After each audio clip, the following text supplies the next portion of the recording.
These lessons are recorded using 4K UHD video assets with aspect ratio 21:9 and 3840 by 1600 resolution, to mimic studio-wide films, and utilize ultra-wide monitors for editing, which is most efficient, or use 2 monitors minimum. You can use your own media with any resolution when following these lessons. We'll do our best to zoom when needed, best if viewed on a 4K monitor while learning these techniques.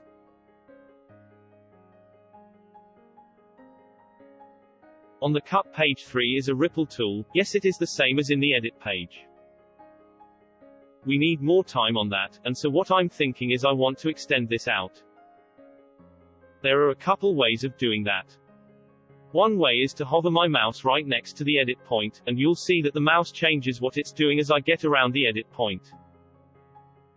So in this case, because there's no clip on the right side of it, I get either the double bracket mouse, or I get a single bracket with the arrow pointing right. Either one will work. Let's drag to here or to the end of the shot. Let's play it out, click slash.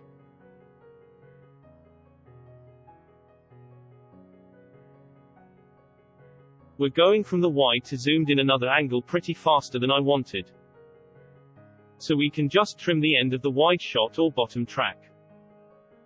Let's now pull up the whole timeline and shorten this clip up.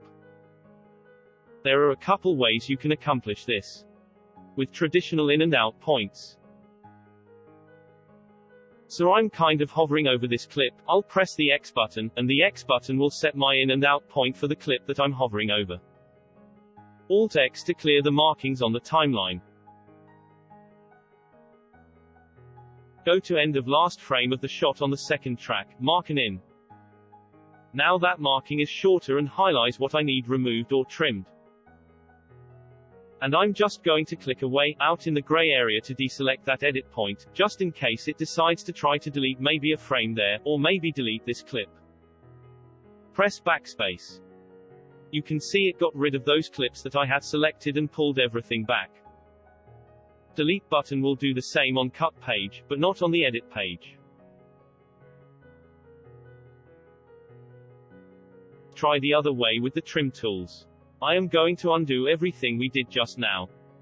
Come down and hover, and now I've got the bracket with the arrow pointing to the right, which means I'm grabbing frames from this clip as opposed to the clip next to it.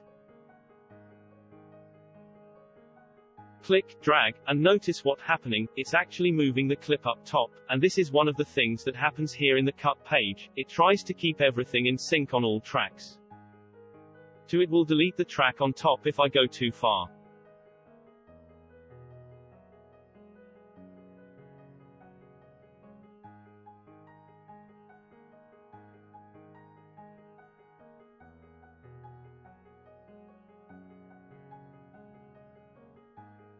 Even though these are totally different shots. They look like they belong together now. Okay, on the next shot, I would like to see the plane rolling on the runway after it landed. Then I want to show the front shot, which is in the next frame. Notice if I play this, I don't have all the footage. It was trimmed to just the wheels. Now I can click towards the end and see this little ripple tool, single bracket facing right. As I drag it to the right, you're going to notice that we get this 2-up view that's showing me, right now I'm at default, this is where we started, at 0 frames added or removed. Now we drag right and notice that I am adding more frames with the plus sign. And this is showing me how many frames I've slipped the shot. I've slipped it 140 some frames.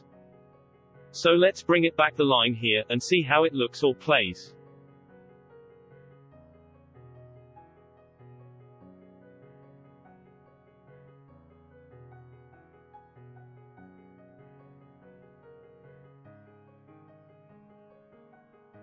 If we're in the middle of a shot right here and we've got this little arrow or caret is.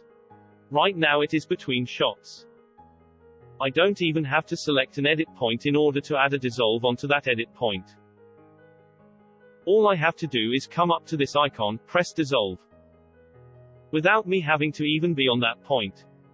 I'll hit play or spacebar.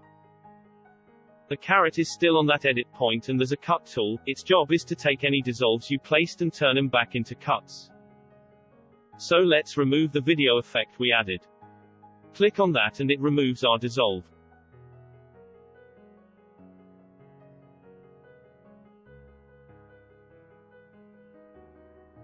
Final remarks. The cut page is designed for quick edits. It's easy to quickly chunk in sections of clips you want and then refine them. One thing an experienced editor will notice, it's tough to move audio out of sync. In the cut page, notice how we don't really see audio tracks. Let's take a look on the edit page here, and I'll flip over to the edit page and there are our audio tracks. DaVinci Resolve has been keeping track of these for us, but it's been hiding them here on the cut page. Again, the cut page doesn't ask a lot out of you when it comes to building your timeline. For short, quick, turnaround jobs, you may never even have to jump into the edit page.